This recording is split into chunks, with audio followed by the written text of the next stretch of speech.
Oh, on est là, 2001. Ça te rappelle rien? Non? Alors laisse-moi te rafraîchir la mémoire. Hey, what's up? MKBHD here, and this is the iPhone 12. And I feel like we've all seen an iPhone before at this point. This is a pretty familiar iPhone. We've seen the rounded corners and the notch and the lightning port, but there are a couple key changes this year that are a first in the iPhone. So I've been using this iPhone 12 for a bit since my impressions video, and it's my favorite iPhone ever, mostly because of this design.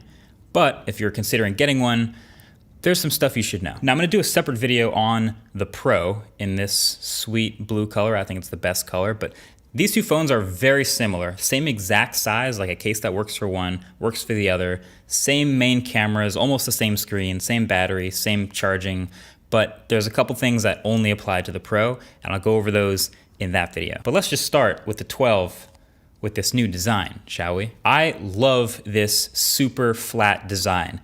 It is so flat. It's not the typical almost flat where the screen is flat right up to the edges and then it curves over the very edge and they call it like 2.5D. No, this is flat flat. Like the phone happens to be a little bit thinner and a little bit lighter than last year, but I'm not as concerned with that. But the square sides are actually the most efficient way to pack in those internals into the phone as efficiently as possible. And I happen to think it looks and feels super premium and modern on top of all that. Now, this kind of red, but also kind of salmon sometimes product red version, after seeing it in person, I'd probably not go for this. I'd go for either the blue or the black. But yeah, those aluminum rails are everything. They're more grippable, maybe a little less comfortable at first, but hey, the buttons are clicky, the power button is a little bit bigger, it's still IP68 water resistant. You've got your 5G antenna cutout on the right-hand side in some regions, which trust me, I'll get way into that in a second. And yeah, I just like holding this phone. Now, if you put a case on it, I guess a lot of that doesn't matter as much. You'll notice it less, obviously, but still, even some cases are flattening out their dimensions for the iPhone 12. So that, again, will make it easier to grip, harder to drop. And speaking of dropping, all these new iPhones come with, on the front, something new called Ceramic Shield. And this is basically this specialty hardened kind of glass with crystal structure inside it, and it's on the front of these phones over the screen, and it's supposed to offer 4 times better drop protection. So shatter protection, basically, which is great, but I typically care just as much, if not more, about scratch resistance, all the little micro scratches that your phone gathers over time. And the thing about scratch resistance is it's typically inversely proportional to shatter resistance. So if you think about it, the softer something is, the less likely it is to shatter, but then the easier it is to scratch it. And vice versa, the harder something is, the less likely you are to scratch it, but the more brittle it is and the more shatterable it becomes. So I see the headline of better drop protection, and that's great, but I'm not about to drop my phone to find out if it works. I'm sure people are already on that. I have no idea how they'll land on that 4x number, but all right. All I know is I already have a little gash in my screen on the left-hand side here, which is so sad, but that's probably at a level 6. No idea how that happened, but I'm feeling like the iPhone is not significantly more scratch resistant than before. Of course, Zach will probably tell us the truth there. So if it shatters a lot less when dropped, we'll see. That would be nice. But I feel like a lot of the drop stuff is happenstance. Like if I happen to drop my phone a certain way, it's definitely gonna crack, right? And if I happen to drop my phone another way, it's probably not going to, so I don't know. I don't want to worry about too much. Use a case if you want to. Use a screen protector if you really want to. I'm just gonna live my life.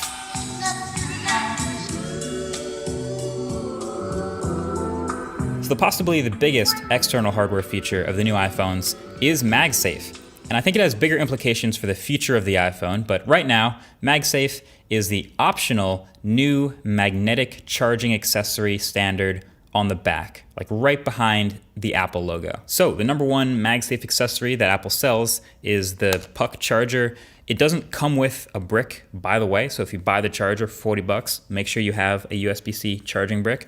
But yeah, just kind of slaps onto the back of the phone, you line it up with the magnets, you kind of get used to where it places right over the Apple logo, and that's all good. This charges at 15 watts, while every other wireless charger on the iPhone still charges at 7.5 watts. And a couple other FAQs on this. Number one, yes, it is still Qi charging, so you can still charge the iPhone 12 with other wireless chargers, and you can charge other phones with the MagSafe puck if you're into that. Number two, the durability concern with MagSafe leaving marks on the iPhone, I have noticed that on mine too, but I don't think it'll turn out to be a long-term problem. It just seems to wipe off every time. Like you might remember how the HomePod was leaving these little white stain rings on certain wood tables, which is kind of understandable because not every table is the same. But I feel like, I hope Apple's probably tested this like 100,000 times and probably determined that it's not an issue about the way they made this. So should be okay. And then number 3, I was getting a lot of questions about this. Yes, you can MagSafe charge through most non-MagSafe cases as long as they're thin enough. And even that magnet will actually still work through some thin cases. So I didn't really have any non-MagSafe cases here to test, but of course, channel sponsor dbrand sent over a grip case, and I can confirm it's thin enough to work just fine with a MagSafe charger, kind of like it is a MagSafe charger. And yes, all the other benefits of a case, grippiness, protection, they all still apply. So since I know most people end up looking for a good one, I'll leave a link to this case below. Now, at the beginning of this MagSafe bit, I said something. I said it was optional, which it is for now, but I feel like we can all sort of see where this is going, which is Apple is slowly moving towards eventually making a portless iPhone, which I think that's a whole separate video's worth of rant, but bottom line is their solution to wirelessly, conveniently charging a phone that doesn't have a port is going to be MagSafe, this thing right here. So, it's not amazing, but I guess it's fine. The couple of accessories they've made for it so far, not bad. There's a regular case, of course, so you can continue to stack things through. There's a kind of weird looking clear version of the case for some reason. There's a wallet that I mentioned that doesn't have very strong magnets, but if you think about it, it's not so peculiar that the one accessory they chose to make outside of the case is a wallet. Like, let me know if there's any flaw in this series of logic, right? So Apple wants to get rid of the port on the iPhone and go totally wireless charging for everything at a certain point. Maybe next year, whatever, right?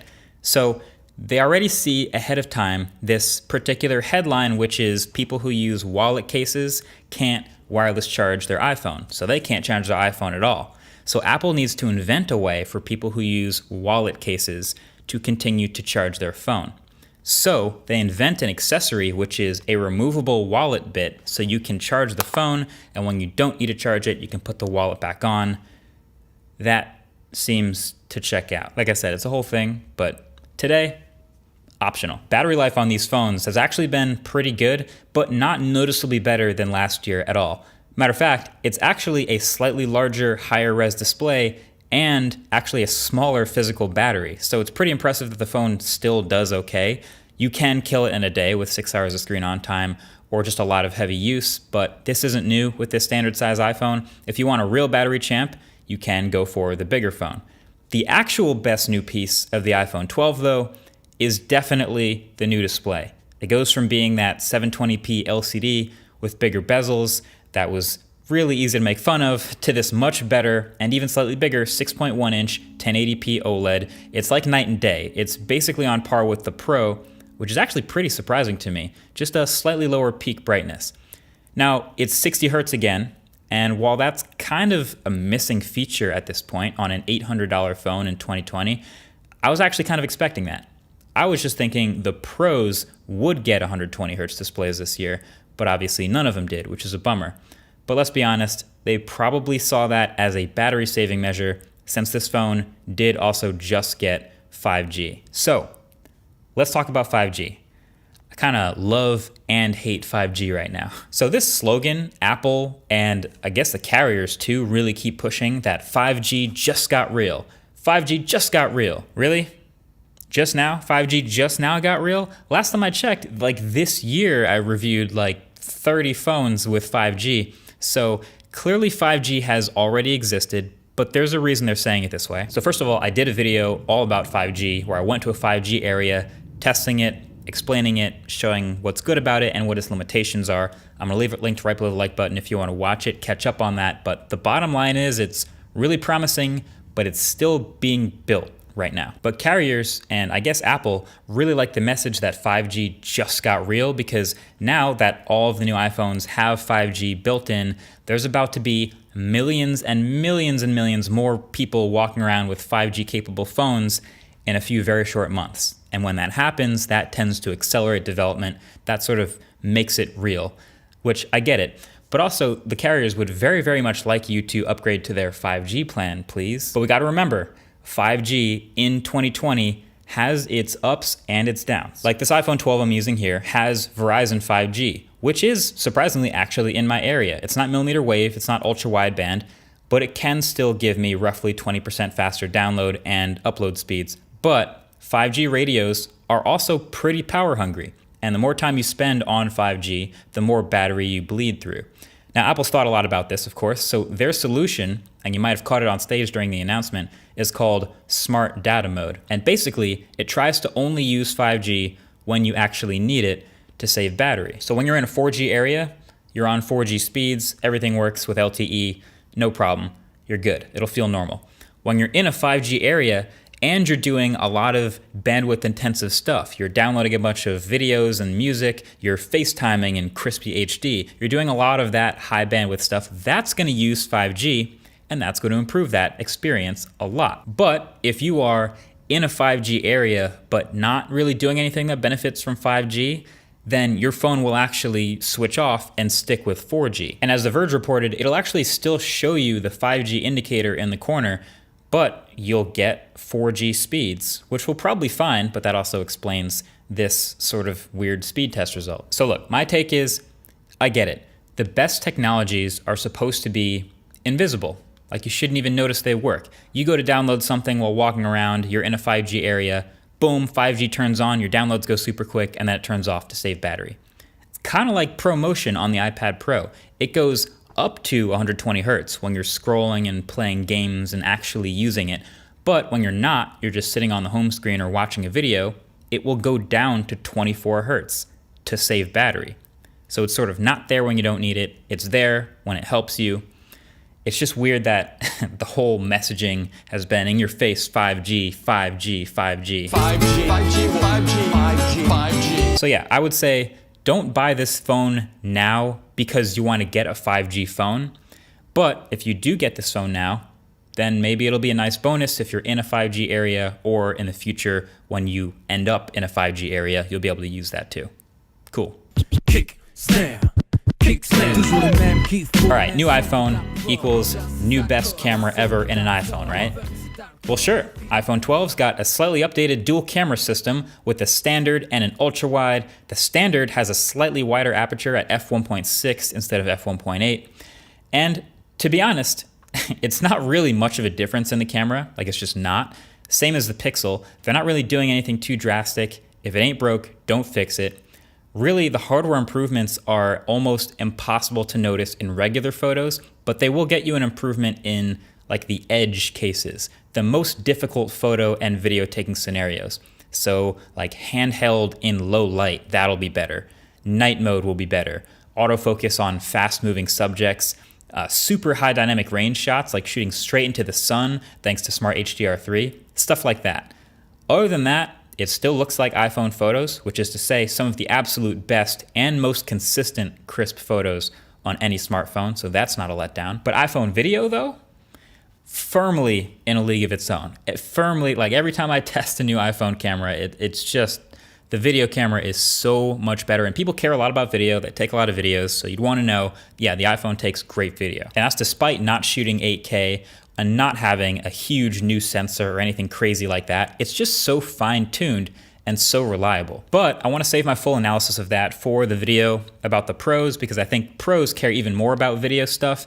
And there's potentially, well, there's even new hardware of the sensors in the 12 Pro Max, so that could be interesting to see. My one knock is it does seem like there's more flaring in low light video, like just a ton of little orbs for every little point light source, but it's still very usable though. Now you might have heard about Dolby Vision HDR. These new iPhones are the first cameras, the only cameras in the world to shoot 10-bit high dynamic range Dolby Vision 4K video. And that's awesome. HDR video is awesome. Higher, brighter brights, deeper shadows, overall better images, even better perceived quality. I love HDR. But here's the thing. Dolby Vision is just one HDR standard or format by Dolby, and there are other HDR standards that have been out. You might have heard of. HDR10 is one of them. and that some other smartphones have actually started enabling you to shoot. You might have a smartphone in your pocket right now that is already capable of shooting HDR10 video. But the issue with new formats is always compatibility. So some TVs are HDR10 certified, some aren't. Some displays are Dolby Vision certified, some aren't. So you can look at the display, the video you take on the iPhone, and it's Dolby Vision certified, and it looks amazing. And if you send this video to another iPhone 12, it'll look amazing on that iPhone. But as soon as you upload it to Twitter or Instagram or TikTok or kind of anything at this point, even YouTube, it doesn't show up as that HDR on most people's screens.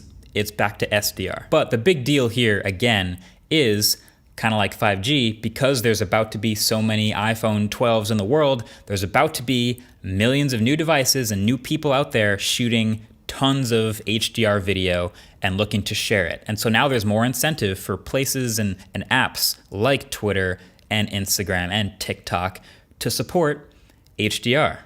So maybe the tagline should have been, HDR just got real. Anyway, the rest of the iPhone is pretty familiar, and that's a good thing for most people. iOS 14, we've all seen it by now. It's familiar, even though there's a couple bugs and apps that will probably get updated pretty soon. Face ID, it's completely unchanged. Even performance is familiar, since there's nothing super new like high refresh rate. There is the new A14 Bionic inside, which is one of the very first 5nm chips in any device, which is a more powerful CPU and GPU, and is paired with 4 gigs of RAM, and everything's great. But that's mainly for speed that you're going to notice later down the road, when the phone is 2, 3, 4 years old and hopefully still feeling really fast. But fundamentally, there isn't really that much of a difference in these iPhones and the performance you get this year versus what last year didn't already do. Just a little bit faster. But yeah, even at a somewhat premium $830, that's the actual price. Apple's website shows carrier pricing at first, so it's a little misleading. But even at that price, yeah, this phone with best-in-class cameras, best-in-class performance, much better screen is pretty damn good. This is the one to get for most people. Here's a too long didn't watch version for those of you lazy people that I know just went down to the chapters and skipped to this. It's a great phone. The best new parts of it are definitely the display, which was a huge knock up from last year. Knock up, why did I say it like that? The display is better, battery life's about the same, cameras are a little bit better, build quality and design are also an awesome improvement, and MagSafe, it's optional for now, but might as well start getting used to it. And the worst part is the price is a little higher because also 5G is built into the phone, even for people who are never going to use it. But that being said, there you have it. Great work, Apple. And definitely stay tuned for the review on the Pro. I want to dive into what makes it a Pro. You know, as a YouTuber, I think a lot about this. As a content creator, am I a pro iPhone user? I don't know. There's lots to talk about there, but that's been the iPhone 12. Thanks for watching. Much coming up very soon because, you know, Techtober, guys. Techtober. Catch you guys in the next one. Peace.